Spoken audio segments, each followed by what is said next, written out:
मुख्यमंत्री कन्या विवाह योजना प्रस्ताव दूसरी यही योजना अधीन सामूहिक विवाह आयोजन एवं सरकार समस्त खर्च बहन करने सहित कन्या को उपहार प्रदान करेंगे।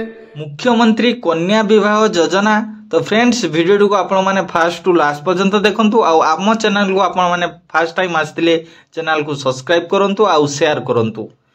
गरीब झियो मानक पई गण विवाह आयोजन करिवे राज्य सरकार।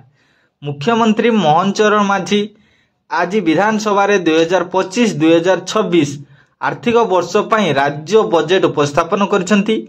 एथिरे महिला सशक्तिकरण उपरे विशेष गुरुत्व दिया जायछि। तेबे सरकार गरीब झियो मानक विवाह पई एक गण विवाह योजना संपर्क घोषणा करछंती।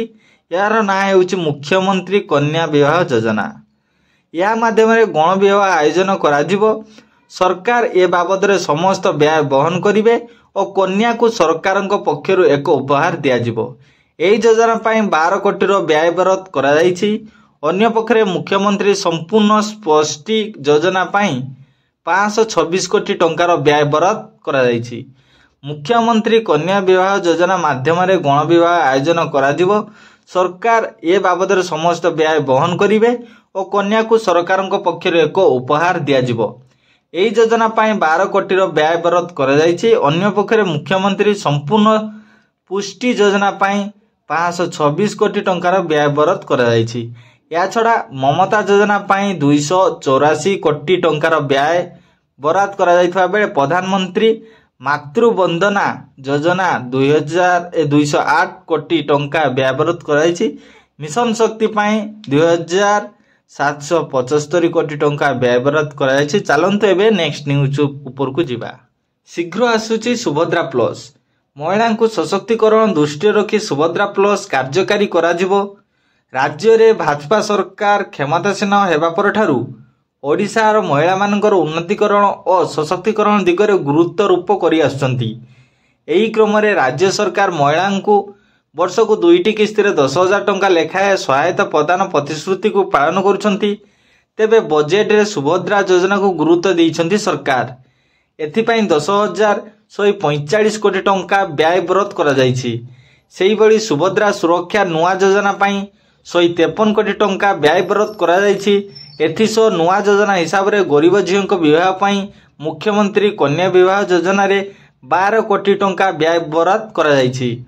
एथिरे गरीब झियोंक सामूहिक विवाह करिवे सरकार। वर्तमान सुधा प्रथम किस्ती 98 लाख रु अधिक हिताधिकारी को 4,900 कोटी रु अधिक टंका देइछंती। 5 वर्ष रे समस्त योग्य महिला को 50,000 टंका प्रदान करिवे। केवल एतिकी आर्थिक सहायता रे अटकिबो नहीं सरकार।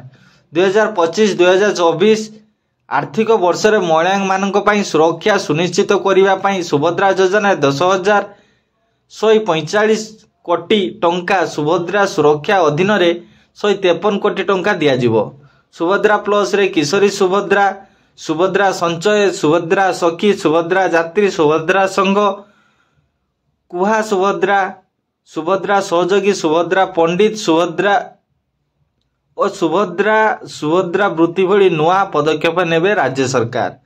मिशन शक्ति पाए व्यय बराद 2,775 कोटी टंका रु वृद्धि करा जाउथबा बेले ममता योजना रे 284 कोटी टंका और प्रधानमंत्री मातृवंदना योजना रे 208 कोटी टंका प्रस्ताव दिया जायछि। तो फ्रेंड्स एमती नुआ नुआ वीडियो पाइबा पई हम चैनल को सब्सक्राइब करंतु जहा फल रे आपण माने सर्वप्रथम वीडियोटी पाई परिबे। तो फ्रेंड्स एही वीडियो को एबे WhatsApp Facebook माध्यम रे आपण माने शेयर करंतु।